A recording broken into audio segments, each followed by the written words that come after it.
Taiwan's Navy has been destroyed. So has its Air Force. But the consequences of the Chinese military's invasion don't stop there. American military bases in the region have been attacked. Dozens of our ships and those of our Japanese allies lie at the bottom of the Pacific. So do hundreds of aircraft. Our communications networks have been severed, leaving much of our military operating in the dark. And America will run out of supplies of several key munitions within the first few days of the war. According to one senior American military commander, the Chinese military, quote, ran rings around us. They knew everything we were going to do before we did it. This isn't pulled from a novel. This isn't the Chinese military's fantasy of how an invasion of Taiwan would play out. These were the results of a war game conducted by America's own Department of Defense.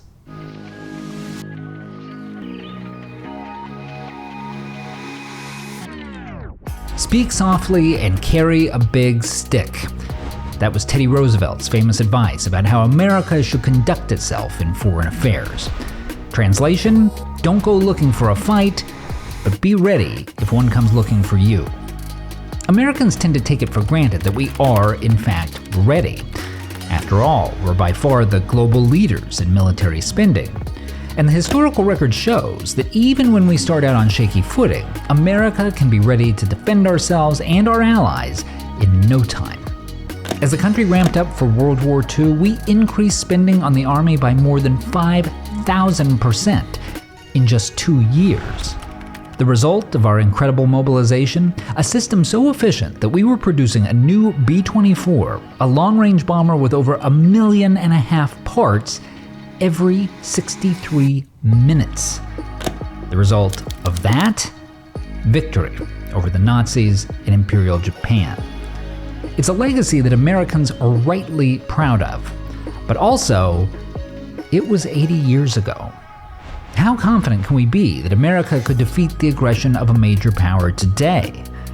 Well, if you ask the experts, not very.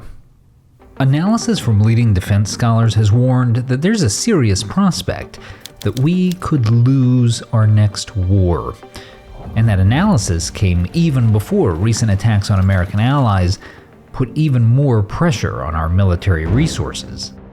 Another group that's sounding the alarm about our readiness are men and women in uniform.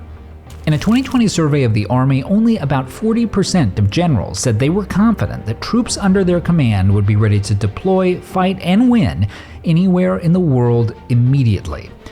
Amongst some of the most combat-hardened troops, that number was under 20%. Now, those kinds of sentiments would be cause for concern at any time, but they're especially worrying now. The CIA has reported that Chinese President Xi Jinping expects his military to be ready to invade Taiwan by 2027. And as that war game we told you about earlier indicates, there are major concerns about whether the United States would be able to fulfill its pledge to defend the island. The good news? Not all the analysis coming out of the Pentagon looks so dire. The bad news? Their more optimistic scenario is one where we fight to a draw, with heavy casualties on both sides. And even that assumes weapons and resources that we won't have available until years from now.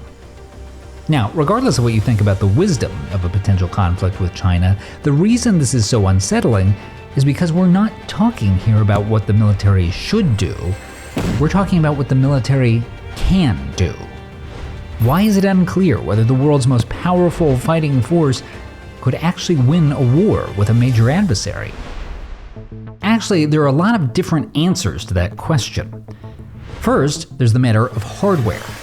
It's not just that we're waiting on new technology to give us a military advantage, we're also doing a lot of waiting for pretty much everything. Whether it's producing new weapons or maintaining existing ones, we're badly behind. The Navy is so backlogged on maintaining its fleet that it's the equivalent of 15 ships being out of service each year. A decade-long analysis of 49 different types of aircraft used by the military found that only 4 of them consistently met their readiness goals. 26 of them never met readiness standards in any of those 10 years.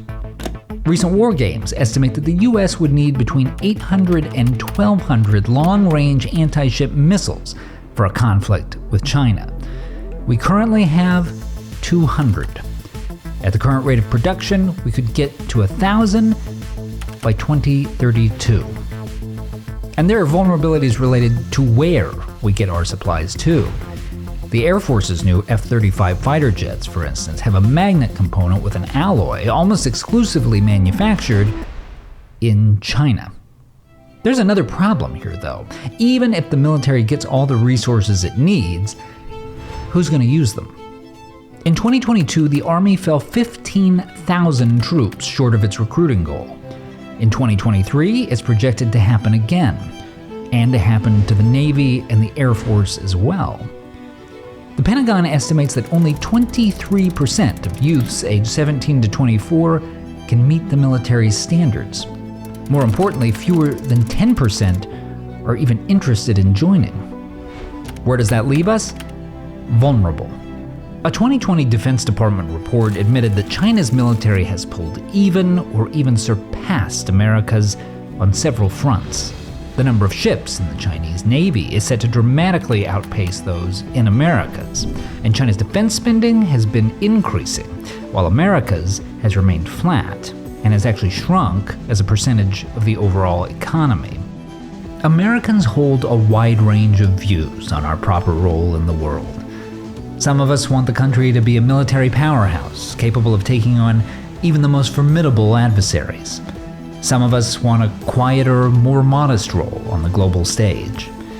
But if we split the difference, if we talk like a superpower without taking the necessary steps to back it up, well, that would be speaking loudly and carrying a small stick.